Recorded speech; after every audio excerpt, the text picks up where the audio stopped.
కావాలంటే పేరులో అక్షరాలు మార్చుకోమని, అంకెలు మార్చుకోమని, ఇల్లు మార్చుకోమని చెబుతారు. కానీ బుద్ధి మార్చుకోమని ఎవరూ చెప్పరు. గమ్యం చేరే దారిలో ఈర్ష్యపడే కళ్ళుంటాయి, ఎత్తి చూపించే వేళ్ళు ఉంటాయి, వ్యంగ్యంగా మాట్లాడే నోర్లు ఉంటాయి. బెదిరావో నీ గమ్యం చేరలేవు, సాగిపో నిరంతరంగా. గొప్ప గొప్ప వాళ్ళని చూసి నిన్ను నువ్వు తక్కువగా భావించకు. నీకంటూ ఒక రోజు ఉంటుంది. ఆ రోజు కోసం ఓపికతో ఆగి చూడు.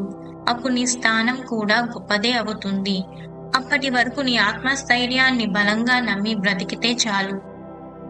నీ చుట్టూ ఉన్న వాళ్ళ స్థాయి స్థానం మారితే నిన్ను మర్చిపోతారు. అదే నిజం కూడా. అయినా నువ్వు నీలా ఉండాలి. స్థానం మారినా మారకపోయినా అదే వ్యక్తిత్వం.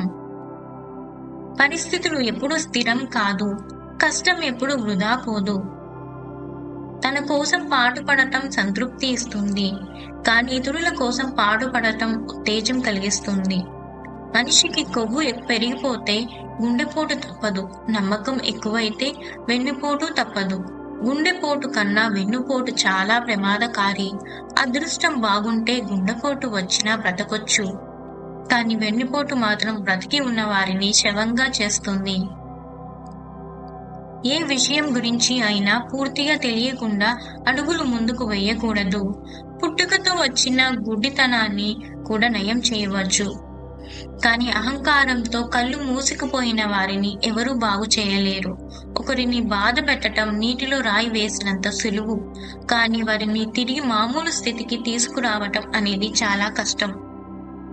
నిజాయితీగా బ్రతకడానికి ఇది మన తాతలు బ్రతికిన రాతి యుగం కాదు, కల్తీ మనుషులు బ్రతుకుతున్న కలియుగం. 100 తప్పులు చేసిన వాడినైనా మన్నించవచ్చు, కానీ ఒక్కసారి మోసం చేసిన వాడిని క్షమించకూడదు. తప్పులు చేసిన వాడు అయినా మారుతారేమో, కానీ మోసబుద్ధి ఉన్నవాడు ఎప్పటికీ మారడు. సమయం మనది కానప్పుడు కాస్త ఓపిక పట్టాలి. సమయం మనదైనప్పుడు విశాలమైన దృక్పథం కలిగి ఉండాలి. కన్నీళ్లను ఖర్చు పెట్టకు, ధైర్యాన్ని దాచిపెట్టకు. అద్దం నీ రూపాన్ని చూపిస్తుంది, నువ్వు చేసే పనులు నీ వ్యక్తిత్వాన్ని చూపిస్తాయి. అర్థం చేసుకునే మనసు మనదైతే అందమైన ప్రపంచం మన చుట్టే ఉంటుంది. ముందు చూపు ఉన్నప్పుడే జీవితంలో గెలవగలం.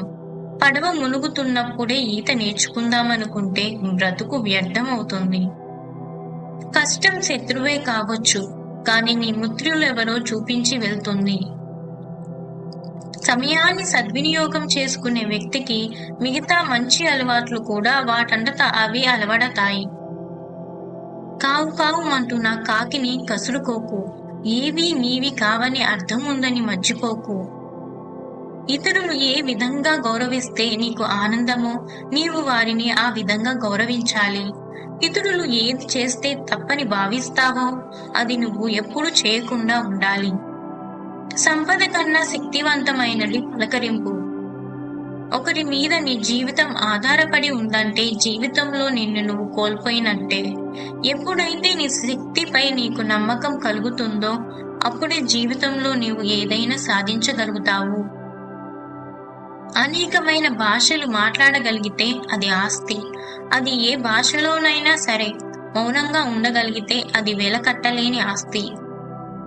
అవసరం అవకాశం లేనప్పుడు నువ్వు ఎలా ఉన్నావో అవసరం అవకాశం వచ్చినప్పుడు కూడా అలా మారకుండా ఉండటమే నిజమైన వ్యక్తిత్వం.